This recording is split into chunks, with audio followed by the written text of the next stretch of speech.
beautiful stars. I wanna drive a faster car. Nothing can break me, no, no, nothing can break me. Try not to hold me.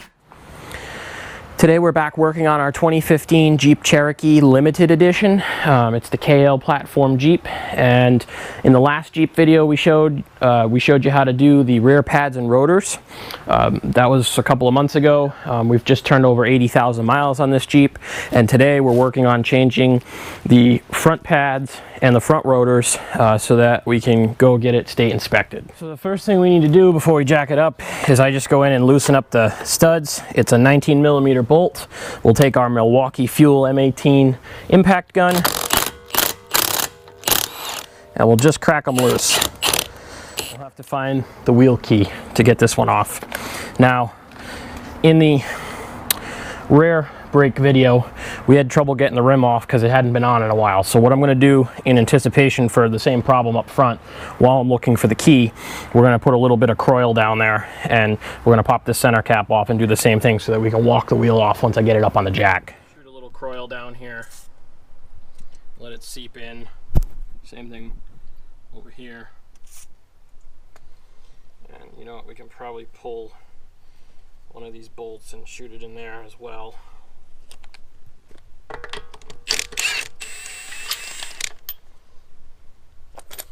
And this may or may not be a problem to get this wheel off, but I know I've had issues in the past, so.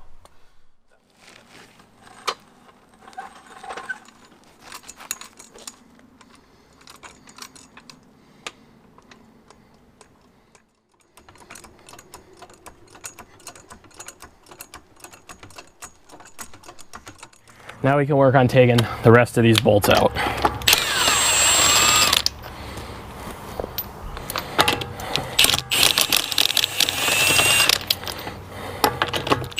All right, so because this is an aluminum rim against a steel hub, or what I believe is a steel hub, sometimes there's corrosion that gets between it, and sometimes these are very hard to get off. This one, I don't know if it's because I put the coil on it or just because I got lucky. It is moving back and forth, so you'll have to wobble it back and forth.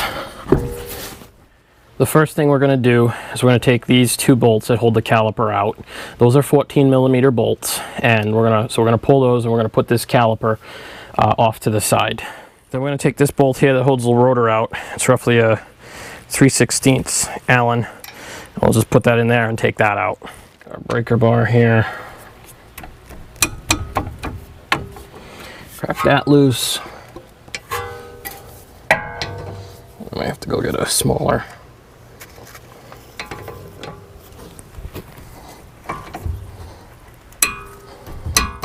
Now we get these bolts loose, we can take our 14mm socket and take it off the breaker bar, and we'll pull those out there. There is a bolt, and if these don't come out, you may have to hold this. And I believe that is it's either a 17 or a 19mm wrench, and a standard wrench won't fit this. I don't know. This is a new set of tools or of wrenches that I picked up from Home Depot. They're ultra thin wrenches. These are the only ones they had. So we'll try and see. I'll see if I can figure out what size it is for you guys. So let's try 17.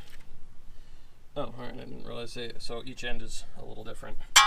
So there you go. So that's a 17. So that's what it's supposed to look like. If you can't get this caliper bolt out here, which is a 14, this inner bolt you'll want to hold, and you'll need an extra thin. See how thin that wrench is compared to a stock or a standard wrench? You'll need a thin wrench to do this. I didn't have this set when I worked on the back of the car, so I kind of had to, I don't want to say Mickey Mouse something, but I just used a pair of pliers. So I now have a set, so now that I can work on the car. This set was actually a little pricey. It was about 30 bucks for this set, so.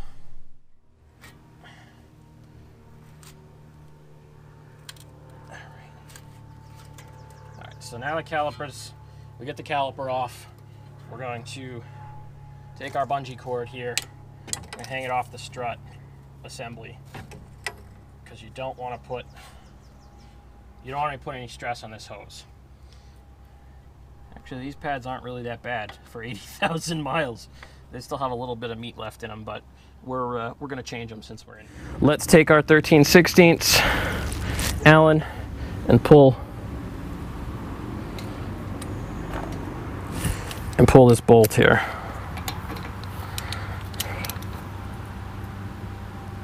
There we go.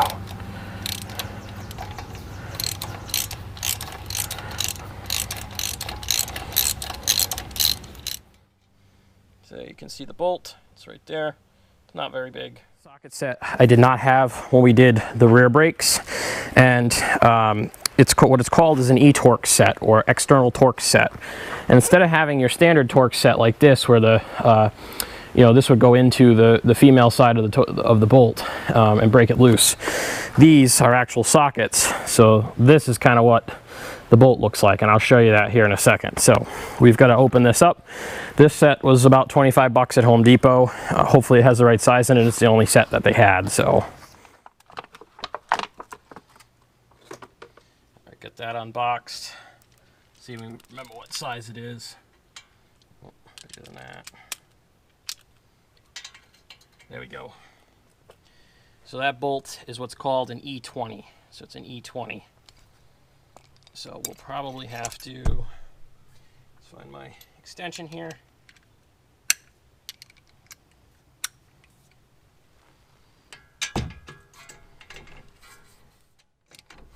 Switch over to our 1/2-inch drive here.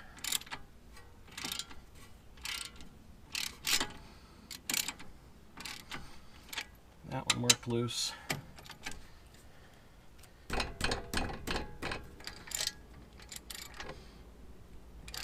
I'll typically pull the bottom bolt first out of these, just so the bracket doesn't go flying off. One bolt.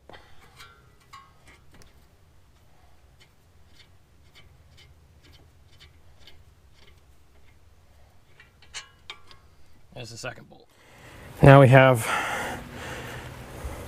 our caliper or slide assembly and pad assembly off the Jeep. And I mean, they're definitely low, but they're not as bad as I was expecting to see. This part can be tricky. You'll want to have gloves, glasses, hearing protection. You can try it with a rubber mallet first, but it probably, it's actually, maybe it is moving it. It's chewing up the mallet. Because I don't care about this rotor, it's coming off the car. We're just going to tap it with the engineer's hammer here.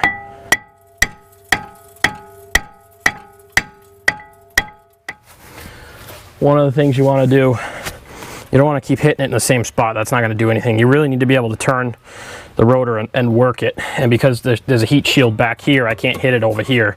So what we need to do is put the truck in neutral. I have the brakes on. We'll chalk the wheels and just kind of turn it, whack it, turn it, whack it. In this Jeep, to get it into neutral so we can get the rotor off, this is equipped with a push to start system. So we're gonna press it once, it's gonna go into accessory mode. We're gonna press it twice. Note that my foot is not on the brake right now, so it's not gonna start the Jeep. We're gonna press it again. It's gonna initialize its computer system and all that. I still can't pull it out of park yet. So what we need to do is very, very gently, don't push, just until you can hear the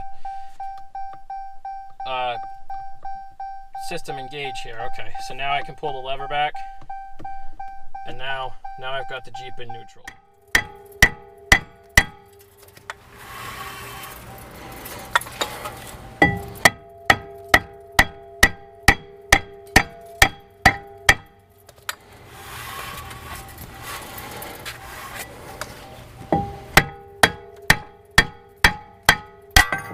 There we go. Rotor is off. It's still got a lot of meat on it, but I mean, they're cheap enough to replace. I just typically replace it all while I'm in here. The amount that my wife and I drive, it just makes sense to replace it all. So we'll clean up this hub assembly. We'll put the new rotor on. We'll work on getting the pads out of the caliper bracket. We'll put that back on. We'll put the caliper back together. We'll put it all back together. Put the new rotor on this Jeep. We're just going to take a wire brush here and just try and clean some of the gunk out of easier. That way the rotor will sit nicely on it. A little brake clean. Clean that off. We'll get a rag and just dry it up a little bit. One thing that I was taught, and I've shown this in other videos, I'll take a little never seize and I just put it around the hub here. So when you put the new rotor on, it's just a very little, just a little bit. It just keeps the rotor from seizing to the hub. So when you go in again to do this in another 80,000 miles, you know, you don't have to fight with it to get the rotor off. You just put a little bit around assembly. It'll also keep the rim from seizing up to the hub as well. So just put a little bit. That's good. Just be nice and neat about it. On our makeshift workbench here, we have, these are brand new Power Stop front rotors. I believe they're slotted. I bought them as a set from Amazon. I think it was, I don't know, 190 bucks or something. So these are brand new. These are slotted. So there's the one we need, front passenger side.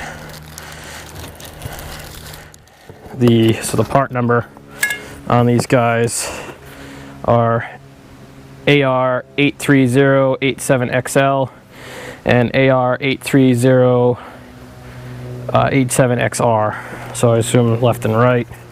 They don't say Power Stop on the box, but they're supposed to be Power Stop. These are the pads we're using. They're Power Stop Evolution carbon fiber ceramic performance pads. Their part number is Z23-1709. Again, they're carbon fiber and ceramic pads. So we'll get these out of the box and work on putting them in the truck. We do in every video, we'll take a little brake clean or paint thinner and just spray it on the rotor. This gets, and wipe it down. This gets all the machining and shipping oils off of it, so that you get a better grip when you put it on. Do the same thing.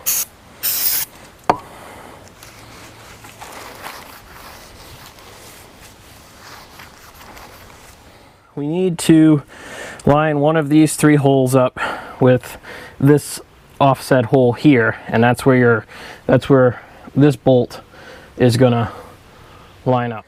So right about there looks pretty good. Just sit that there for a second. Put a little, just a dab of never seize in there. Got our 3/16 Allen head.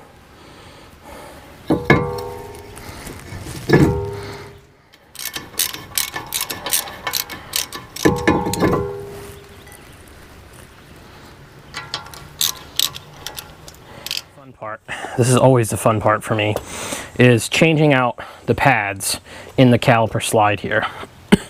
And this one actually doesn't look too bad. It looks like we're going to be able to pop it out maybe this way to the front. Just tap this out a little bit here. And these guys actually have some kind of weird handle on them. I've never seen that before. So we'll do the same thing on this side.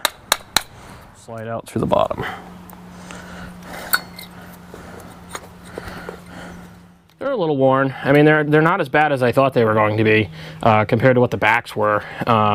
There's definitely, I don't know, maybe a quarter of an inch left of material. I don't know whether they would have passed inspection or not. They're a little low, but so now we'll put those aside.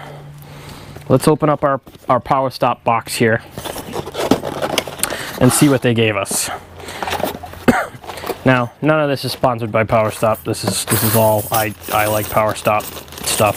There's a couple other brands I like too, but for our daily drivers, I'll go with Power Stop because I just find the value is pretty good. So we have a bag of brand new clips.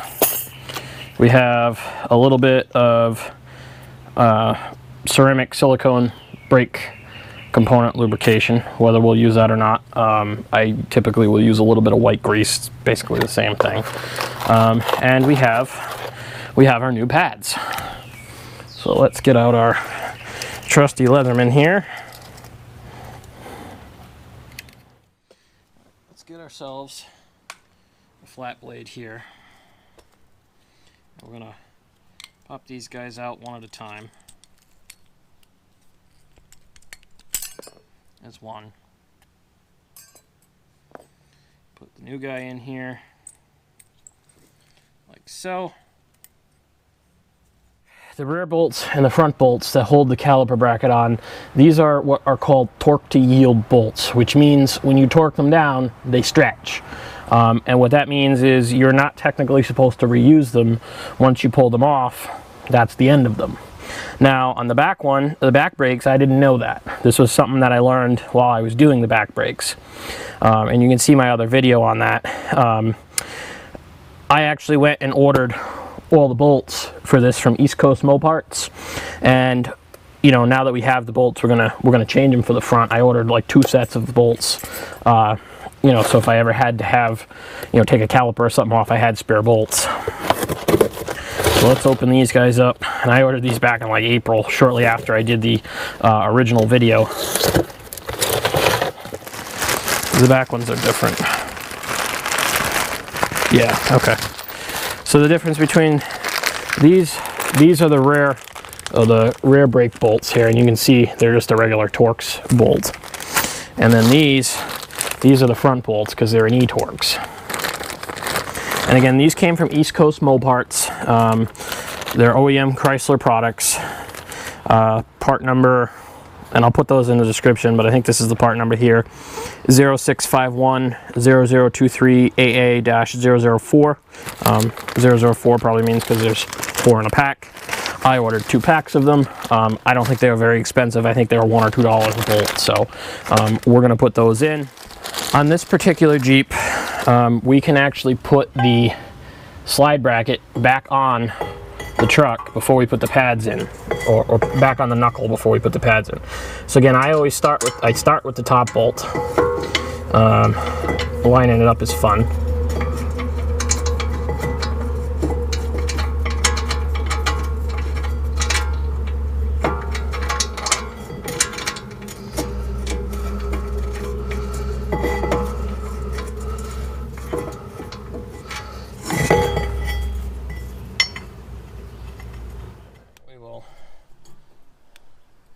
Slide that in there.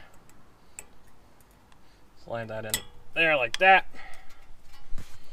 And now we have brand new pads in our caliper slide and a new rotor. And you can see this is the spring clip here, spring clip there. This is the wear indicator, and the pistons of the caliper. This is a dual piston.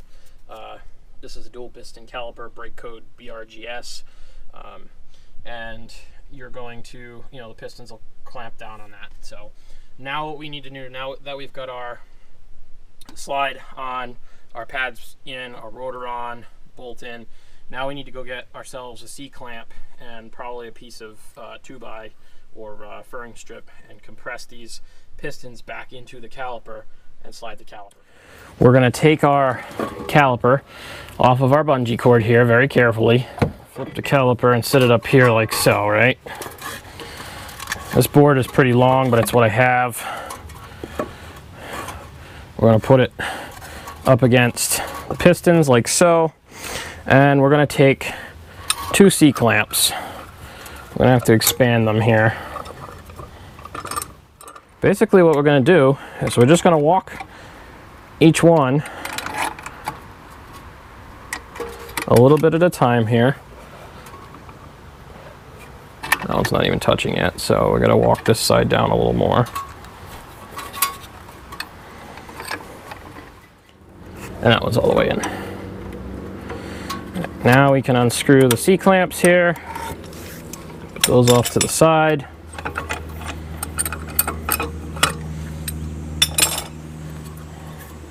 Now you can see the pistons are all the way in here. All right, let's get our top bolt in here. Again, a little tricky to get it lined up at first. These bolts you don't want to put too much force on because they're not very big bolts. And this is where you're going to need your thin wrench to tighten this back up. and it's a 17mm wrench and a 14mm socket. The E-Torx bolts that hold the caliper slide bracket to the knuckle of the Jeep have a torque spec of 129 foot-pounds. So we're going to take our torque wrench here. I typically will start low, so we'll start at 90 foot-pounds and work on that, because these are very difficult to get. Because I don't have a lift, if you could get underneath it and torque it a lot easier. So you may have to get a little creative here.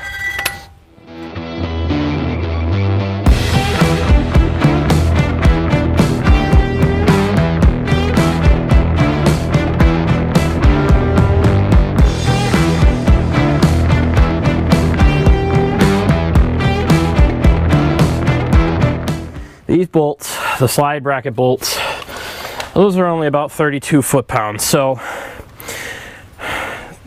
we're just gonna snug those pretty tight, because there's no way I'll get, let's loose again. 32 foot-pounds is not a lot. All right, we've got all the tools picked up. We've got everything back together and torqued down. Let's get this tire back on. These are always fun to get on because you have studs instead of you have studs in the, you know, the bolts and the studs are all in, they're all in one, instead of having the traditional stud through the, you know, come through the wheel hub.